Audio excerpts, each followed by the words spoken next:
Om Swastiastu pemirsa Bali TV dimanapun Anda berada, kembali saya Nyoman Winata, Redaktur Pelaksana Harian Bali Pos, menjumpai Anda dalam Bali Pos Talk. Nah, kali ini saya mewawancarai Direktur Utama BPR Kanti, Bapak Made Arya Amitabha MM. Berkaitan dengan bagaimana BPR, Bank Perkreditan Rakyat, bertahan di tengah pandemi. Seperti kita ketahui bersama, hampir 2 tahun sudah kita memasuki kondisi pandemi dan pertumbuhan ekonomi Bali yang sangat terpuruk, terparah bahkan di Indonesia. Nah, bagaimana lembaga keuangan seperti BPR ini bertahan? Nah, BPR Kanti tentu menjadi salah satu yang mencoba untuk bertahan di tengah situasi pandemi ini. Kita sapa dulu narasumber kita, Bapak Made Arya Amitabha. Om Swastiastu, Om Adi. Om Swastiastu, Om Swastiastu. Menapi gak tuh, kenak ya? Kenak ya, luar biasa. Tetap semangat gitu ya. Tetap Walaupun semangat. Ya, pandemi ini betul-betul Iya. menjadi tantangan yang luar biasa, Betul, ya, terutama ya. buat lembaga keuangan. Betul, betul. Kalau secara umum, bagaimana kondisi BPR Kanti sendiri, kemudian BPR secara umum juga, Pak Wandi?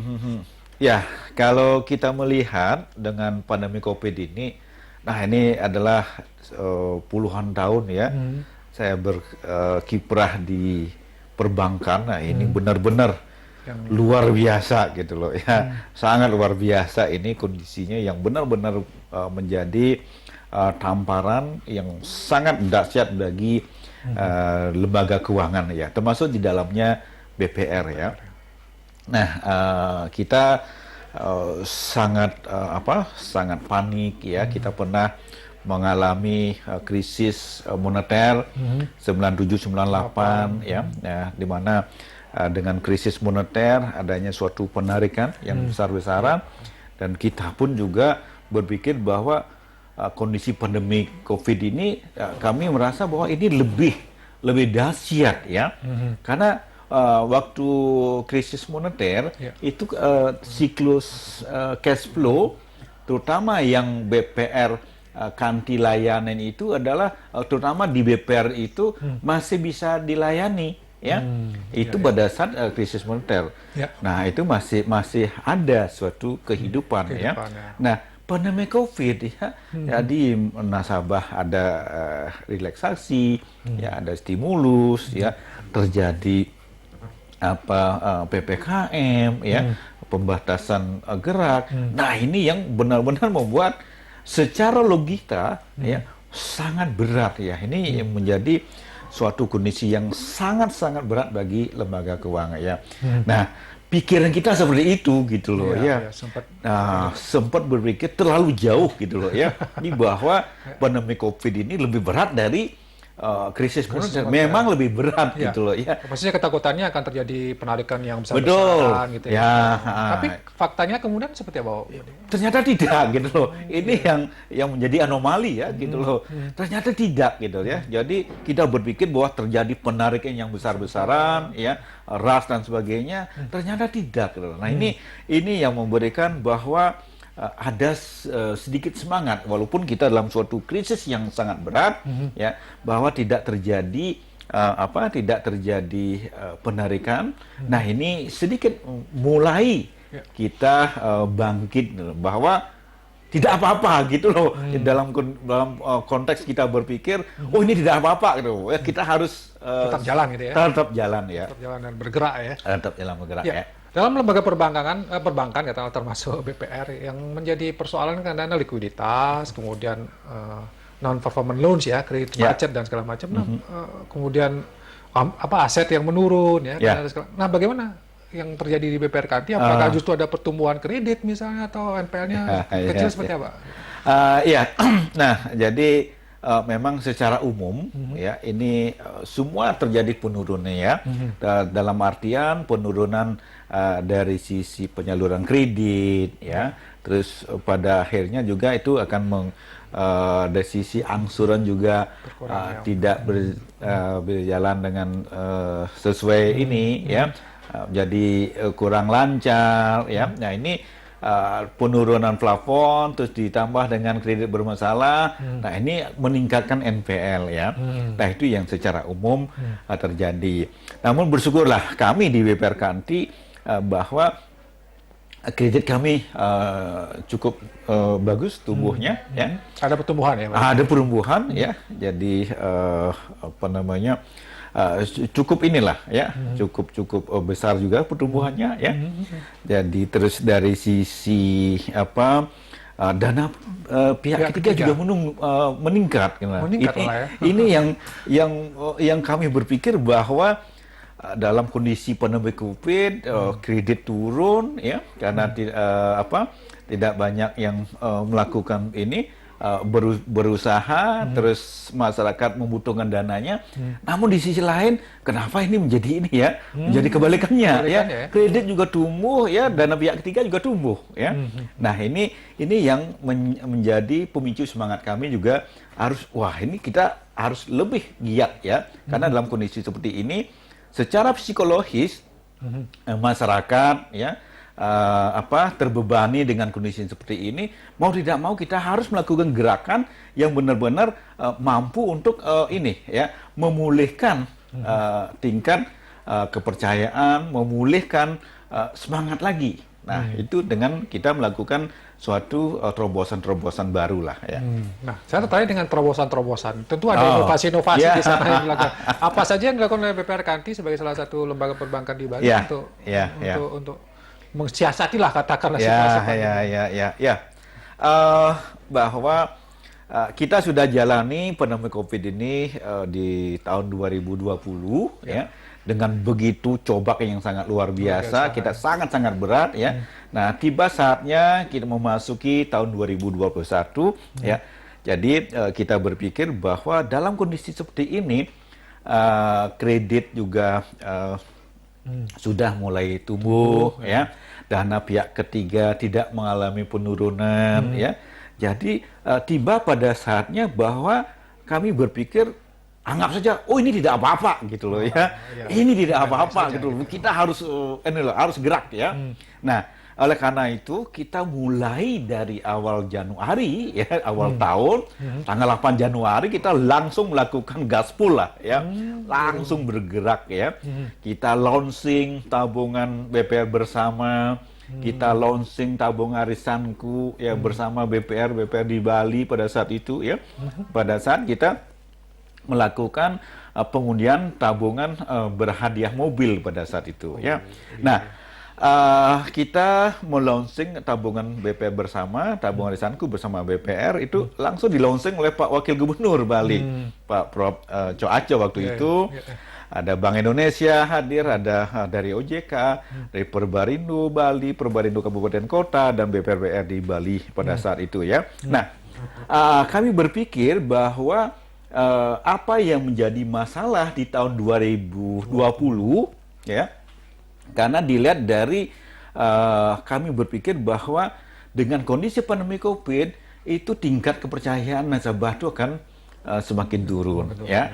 Nah, oleh karena itu yang pertama yang harus kita lakukan adalah bagaimana meningkatkan kepercayaan ya, mempertahankan kepercayaan ya. Nah, oleh karena itu kami launching produk bersama ya. Jadi dengan melaunching produk bersama ini adalah salah satu bagaimana mempertahankan bahkan meningkatkan kepercayaan masyarakat terhadap BPR, bahwa BPR itu bersatu padu ya. BPR bersatu padu dan terus bersatu padu ya, bersatu padu sehingga pemikiran dari mindsetnya dari nasabah itu, wah ini BPR udah bersatu nih ya. Sehingga ketika terjadi persoalan saling membantu bahu membahu ya dalam hal mengatasi ketika salah satu anggotanya menghadapi suatu persoalan ya. Nah, dari situ kita lakukan di awal tahun ya. Nah, dalam perjalanan setelah kita launching tabung bersama, nah dalam perjalanannya kita melihat bahwa ada juga lembaga-lembaga keuangan daerah lainnya, ada koperasi, ada BPR yang pada saat itu juga mengalami suatu kondisi yang agak berat juga ya. Nah, oleh karena itu kami berpikir bahwa koperasi, LPD ya, itu adalah saudara-saudara kami gitu loh ya.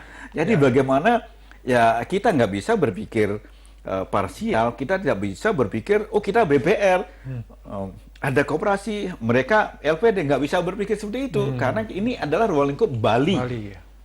Lembaga keuangan daerah ya. Nah, oleh karena itu 27 April yang lalu kita buat seminar regional, ya, seminar penguatan lembaga keuangan daerah, ya, sinergisme lembaga keuangan daerah, penguat lembaga keuangan daerah menuju era Bali Bangkit, ya. Nah, dibuka oleh Pak Wakil Gubernur juga pada saat itu di Bali Beach, ya. Kita juga mengadakan MOU kerjasama dengan asosiasi dari koperasi, Dekopinwil, asosiasi dari LPD, BKS LPD, ya.